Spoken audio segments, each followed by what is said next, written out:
8 rumah rusak terkena tanah gerak di Pacitan setelah diguyur hujan deras. Belum evakuasi hewan ternak, warga bertahan di rumah yang terendam banjir. Fenomena sawer sopir bus untuk buka jalan viral di media sosial.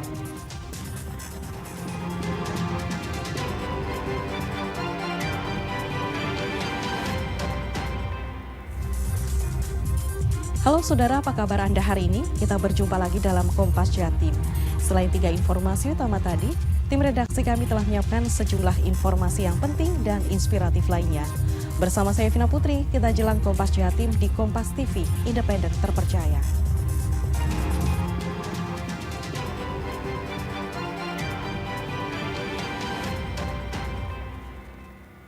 Kita buka Kompas Jatim dengan sorotan pertama dari Kabupaten Malang. Saudara, jalan sepanjang 15 meter di jalur lintas selatan Kabupaten Malang ambles akibat pondasi jalan tak kuat menahan guyuran air hujan. Jalur di lokasi ini pun ditutup total hingga dalam waktu yang belum ditentukan. Selain itu, 3 titik lain di jalur ini juga mengalami longsor.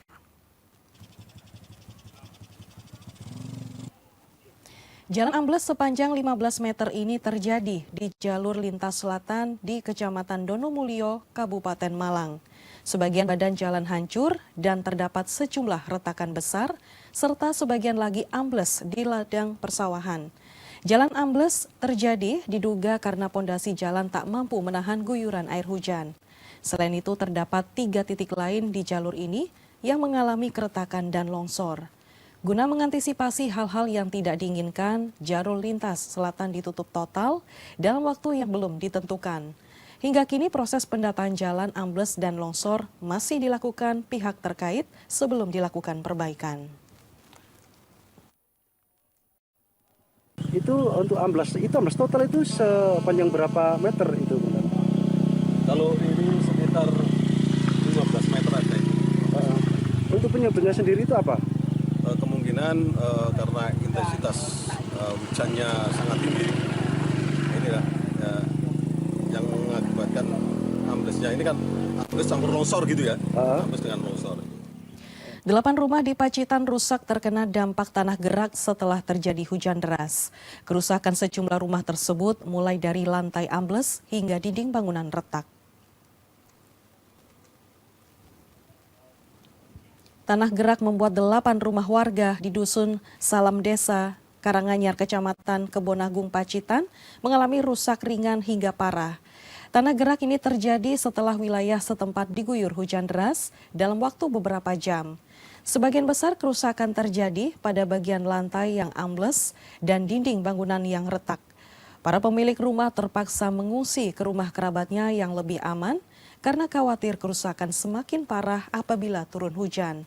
Sementara itu, Badan Penanggulangan Bencana Daerah BPBD Pacitan memberikan bantuan kepada warga terdampak dan berkoordinasi dengan Pemprov Jawa Timur untuk merelokasi warga yang rumahnya rusak terdampak tanah gerak. Jadi gini, memang kemarin semalam kita dikabari karena curah hujan yang tinggi dari semalam, dari pagi sampai malam sampai pagi lagi, sehingga menimbulkan beberapa kerusakan di beberapa kecamatan, kerusakan rumah, terutama rumah. Hari ini yang terdampak cukup parah itu ada di Desa Karanganyar ini ada 8 rumah. Itu hampir semuanya rusak berat, artinya tidak dapat dihuni. Jadi mereka harus mengungsi ke tetangga saudara yang jauh dari wilayah terdampak itu. Ya, suara hujan deras itu kan suaranya itu gembletok gitu. Terus saat itu Bapak di mana? Pindah ke rumah kosong. Saudara, hingga kini banjir di Jombang masih terjadi. Sebagian warga di 2 desa tetap memilih bertahan di rumah karena belum bisa mengevakuasi hewan ternaknya. Mereka khawatir air banjir yang merendam terus naik sehingga membahayakan hewan peliharaannya. Meski rumahnya terendam banjir, ada sebagian warga di Desa Jombok dan Desa Blimbing, Kecamatan Kesamben, Kabupaten Jombang, tetap memilih bertahan di rumahnya meski ketinggian air banjir terus naik perlahan. Mereka belum bisa mau mengungsi ke tempat yang lebih aman dan terhindar banjir karena belum berhasil mengevakuasi sejumlah hewan ternak miliknya yang masih ada di kandang. Warga yang tetap tak mau mengungsi salah satunya adalah Sunaryanto bersama Yuniarti istrinya. Pasangan suami istri atau pasutri ini tetap bertahan di rumahnya sejak banjir menggenangi desanya. Keduanya memilih menjaga hewan ternak dan berusaha mencari bantuan untuk mengevakuasi hewan ternak agar tidak terendam banjir. Apa Mas? Usaha ya enggak bisa, mau tolong ya enggak bisa. Ya sudah enggak bisa apa-apa, udah. Kambing ini, Bu? Ya soalnya kan masih nunggu yang mau evaluasi ke sana. Jadi kalau dibawa ada teman yang mau maksudnya ditempati kambing. Cuma itu tadi nunggu orangnya masih keluar. Sementara itu, warga lain yang menyelamatkan sejumlah barang berharga miliknya saat ini membutuhkan bantuan air bersih untuk mandi dan mencuci. 1 unit toilet portable disiapkan Pemkab Jombang, namun belum bisa mencukupi kebutuhan warga. Saat ini itu kebutuhan air bersih dan air mineral. Ini untuk kebutuhan apa air bersihnya itu, Mas? Untuk kebutuhan air bersih itu untuk kebutuhan dasar seperti mandi, minum dan lain-lain, dan kebutuhan air mineral.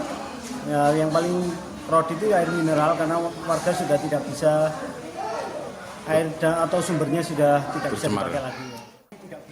Pemkab Jombang terus berkoordinasi dengan pemerintah daerah lain untuk menanggulangi banjir yang terjadi karena aliran sungai yang menjadi penyebab banjir ini melewati sejumlah kabupaten kota. Muhammad Syaifuddin, Kompas TV Jombang, Jawa Timur. Saudara Wali Kota Surabaya Eri Cahyadi melakukan sidak ke tanggul yang jebol di Simo Hilir Barat. Tanggul yang baru dibangun Pemkot Surabaya ini jebol akibat tekanan debit air yang sangat deras. Jalan Demak, Ibu, mohon izin. Panjang Jalan Demak. Pasca banjir yang terjadi di sejumlah kawasan di Surabaya, Wali Kota Surabaya Eri Cahyadi melakukan sidak ke tanggul yang jebol karena tak kuat menahan tekanan debit air yang sangat deras. Tanggul yang berada dekat aliran Sungai Simo ini rusak parah. Batu-batu berukuran besar berserakan di aliran sungai. Eri Cahyadi memerintahkan petugas untuk segera memperbaiki tanggul yang jebol dan membangun bosem yang nantinya bisa menampung air meski dengan debit cukup tinggi. Kondisi air tersebut masih bisa dikendalikan karena di bosem tersebut nantinya akan dilengkapi dengan pintu air elektrik. Sebelumnya, banjir yang menggenang kota Surabaya akibat hujan deras dalam beberapa hari terakhir menyebabkan tanggul di Simo Hilir Barat jebol. Tanggul yang baru dibangun oleh Pemkot Surabaya ini tidak bisa bertahan untuk menahan debit air yang sangat deras.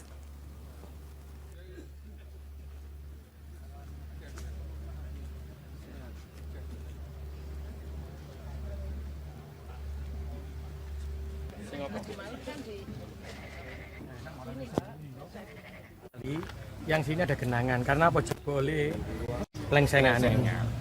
Nah, ini ada beberapa tanah pemerintah kota yang ada rumah dan bangunan yang ini akan kita jadikan busem karena bangunan itu sudah tidak lagi diperpanjang sejak tahun 2019. 2025 anggarannya akan kita prioritaskan untuk banjir yang meneruskan. Jadi alhamdulillah apa yang sudah dikerjakan pemerintah kota sudah mulai terasa hasilnya, anak koneksinya, yang belum yang baru kita babat.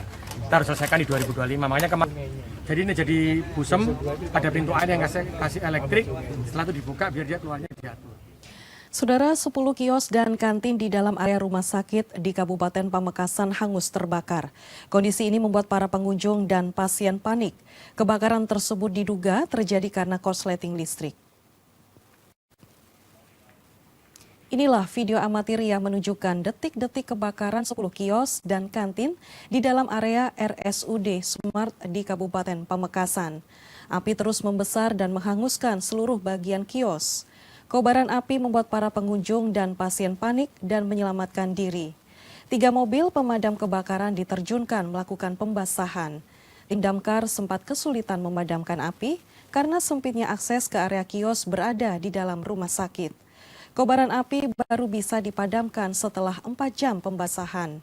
Kebakaran tersebut diduga karena korsleting listrik dan tidak ada korban jiwa. Ada berapa lo? Yang ada yang parah itu 9 los, satu yang terdampak jadi 10 los, yang parah itu 8. Itu kantin makanan apa toko? Ada toko, ada kantin. Semua los itu ada kantin, ada toko. Yang paling parah Pak? Yang paling parah itu ada 8. 8. Penyebab kami tidak bisa Saudara, seorang laki-laki yang mengaku sebagai wartawan di Kabupaten Madiun tega mencabuli anak di bawah umur. Untuk mempertanggungjawabkan perbuatannya, tersangka harus mendekam di tahanan Polres Madiun. RDP warga Kecamatan Pilang Kenceng, Kabupaten Madiun, tega mencabuli anak temannya sendiri yang berusia 16 tahun. Laki-laki berusia 30 tahun yang mengaku wartawan ini melakukan pencabulan terhadap korban sejak awal Januari 2022 hingga November 2024. Awalnya tersangka mengajak korban pergi mencari makan. Namun korban diajak ke hotel untuk melakukan hubungan suami istri. Tersangka lalu merekam adegan tak layak itu dengan kamera ponsel. Pencabulan kembali terulang karena tersangka mengancam akan menyebarkan rekaman video tersebut jika korban menolaknya. Korban akhirnya memberitahu orang tuanya dan melaporkan kejadian itu ke polisi. Korban hingga kini mengalami trauma dan tersangka sudah mendekam di tahanan dengan ancaman hukuman maksimal 15 tahun penjara.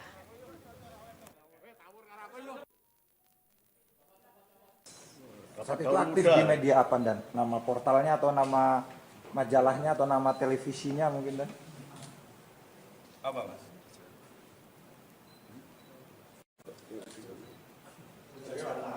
Apa Mas? Apa? Suara Mabes kantor. Mas itu kan anaknya teman jenengan ya, itu kok tega itu gimana awal mulanya Mas? Enak.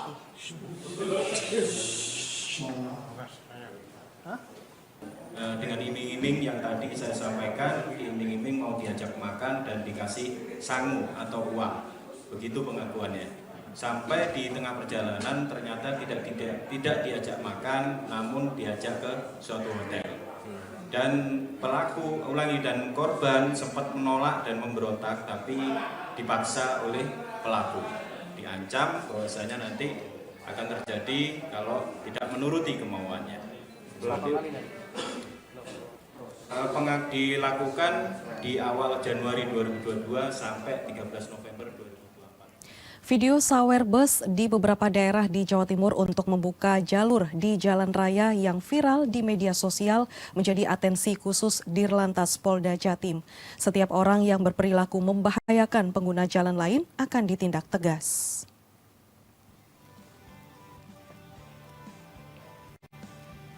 Beginilah aksi tidak patut ditiru saat berkendara. Pasalnya, seorang pengemudi mobil memberikan saweran atau memberikan uang kepada sopir bus untuk membuka jalur di jalan raya. Setelah menerima uang, bus langsung tancap gas untuk membukakan jalur bagi pengendara pemberi uang.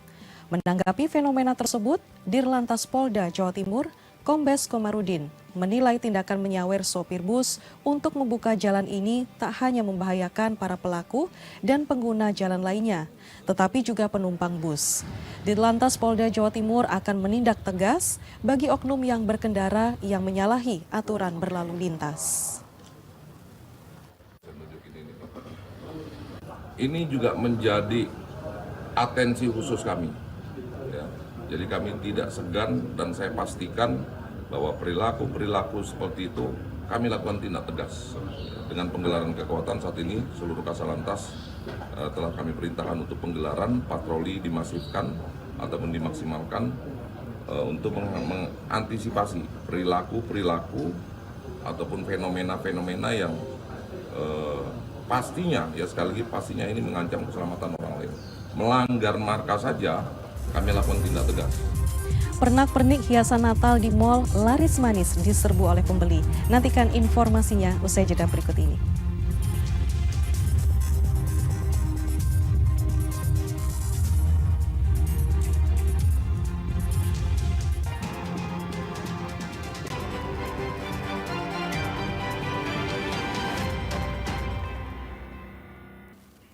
Saudara, PT KAI Daup 8 Surabaya mencatat puncak arus keberangkatan libur Natal dan Tahun Baru Nataru di wilayah Daup 8 akan terjadi pada 21 Desember mendatang. Sedangkan tujuan favorit penumpang didominasi jarak jauh seperti Jakarta, Bandung, dan Yogyakarta. Puncak keberangkatan kereta api di wilayah PT KAI Daup 8 Surabaya akan terjadi pada 21 Desember ini dengan jumlah 9.295 penumpang. Adapun tujuan keberangkatan didominasi jarak jauh seperti Jakarta, Bandung, dan Yogyakarta. Sedangkan jarak dekat tiket tujuan Jember dan Banyuwangi yang banyak dipesan. PT KAI menetapkan masa angkutan Natal dan Tahun Baru dimulai 21 Desember 2024 hingga 5 Januari 2025. Hingga saat ini jumlah tiket yang dipesan selama masa angkutan Nataru sudah mencapai 78%.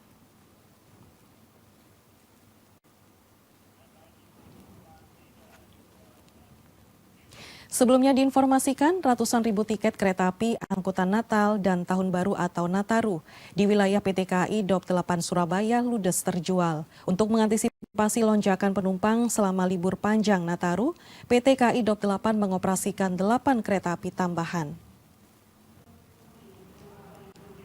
Jumlah pemesanan tiket kereta api angkutan Nataru di wilayah Daup 8 Surabaya terus meningkat.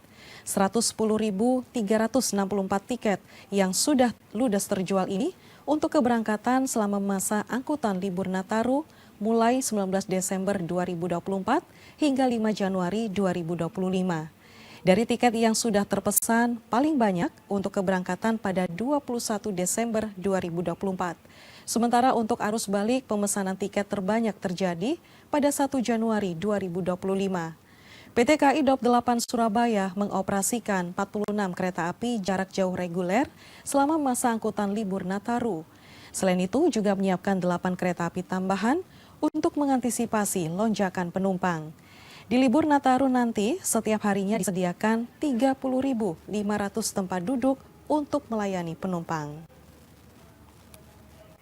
Jelang perayaan Natal, suasana semarak mulai terasa di salah satu mal di Surabaya.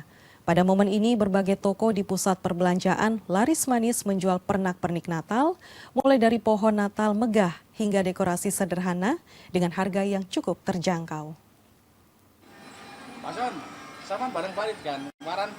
Pohon Natal selalu banyak diburu warga dengan dekorasi yang semakin beragam dan menarik. Di toko ini tersedia beragam varian pohon Natal, mulai dari harga Rp150.000 sampai Rp22 juta. Hiasan Natal yang kini tengah tren adalah balon-balon Natal yang mulai dijual dengan harga Rp300.000 sampai Rp1,5 juta. Para pembeli dari luar kota dan luar pulau antusias membelinya hiasan dan pohon Natal. Seperti Yade Kayoi yang jauh-jauh datang dari Kepulauan Yapen, Provinsi Papua untuk berburu pohon Natal. Menurut Yade, pohon Natal di Surabaya dan di Papua jauh berbeda. Selain lebih bervariatif, harga pohon Natal di Surabaya jauh lebih terjangkau. Mal ini pun kini menjadi destinasi favorit untuk berburu hiasan Natal dan membawa kemeriahan serta kehangatan Natal bagi pengunjung dari berbagai wilayah. Pernik Natal ini yang disukai apa, Bu? Kalau pohon Natalnya, Oh iya. Untuk harga gimana, Bang? Harga sama di Papua beda apa gimana? kalau yang di Papua harganya sudah beda ini. Jauh lebih terjangkau ya?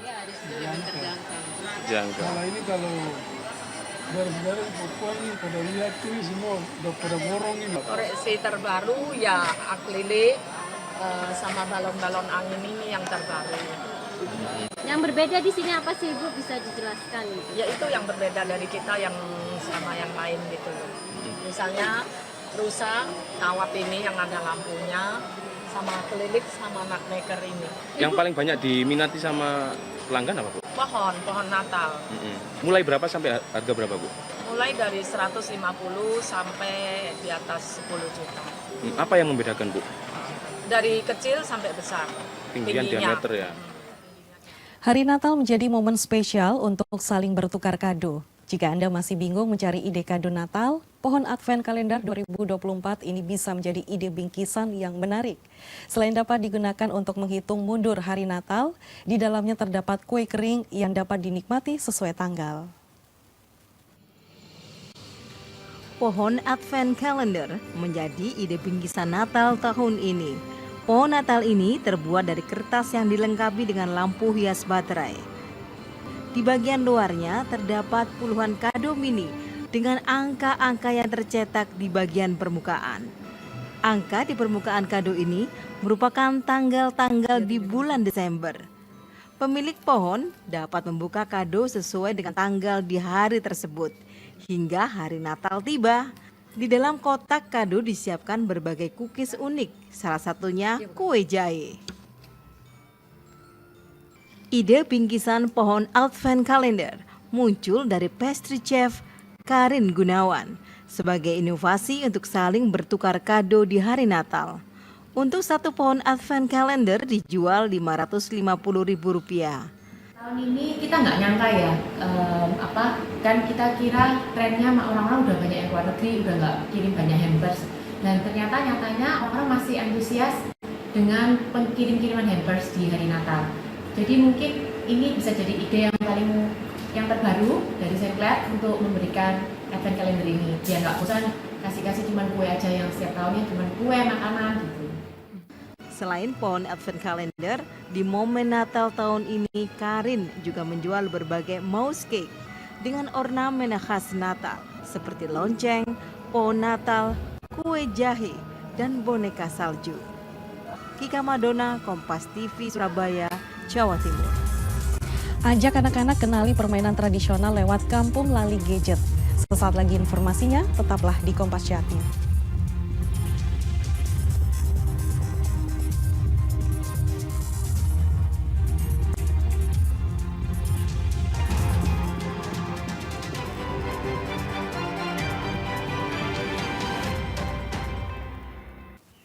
Saudara, berawal dari keresahan karena banyaknya anak-anak bermain handphone, seorang pemuda bernama Irfandi bersama warga Wonoayu, Sidoarjo sukses menyulap kampungnya menjadi kampung lali gadget atau dengan kata lain lupa gawai.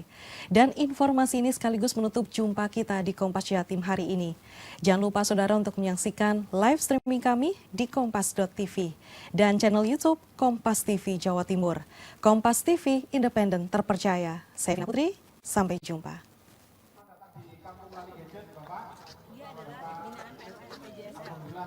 Menjadi satu objek wisata yang kerap dikunjungi keluarga, Kampung Lali Gadget berada di Desa Pager Ngumbu, Kecamatan Wonoayu, Sidoarjo ini menyajikan berbagai permainan tradisional yang bertujuan untuk mengurangi penggunaan gawai pada anak-anak.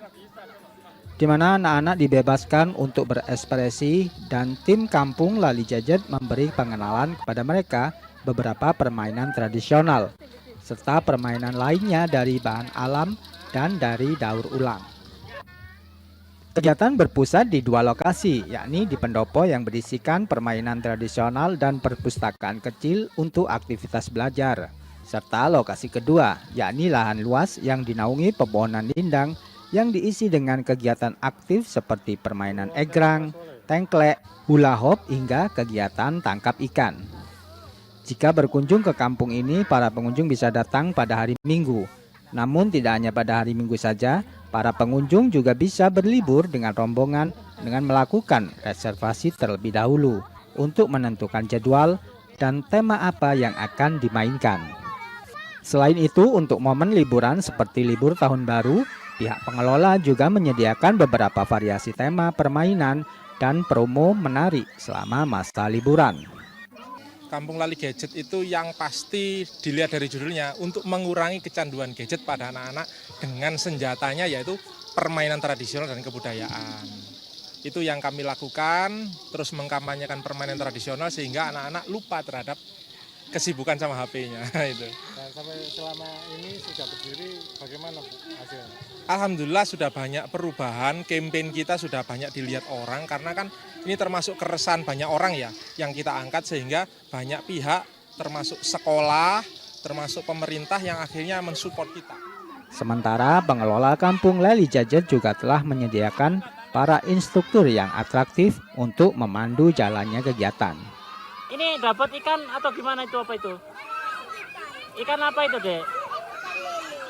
Tadi dapat berapa? Dapat 3. Seneng nggak main di sini? Tadi main apa aja selain ikan? Hula hoop? Egrang juga nggak? Egrang? Terus main daun-daunan tadi? Ya, daun singkong ya. Berkunjung ke kampung Lali Jatjet, pengunjung dipatok tarif Rp25.000 per anak. Selain itu, untuk para pengunjung yang datang perorangan, disarankan untuk datang pada hari Minggu, di mana para pengelola pasti mengadakan kegiatan di hari Minggu. Misbahul Munir, Kompas TV, Sidoarjo, Jawa Timur.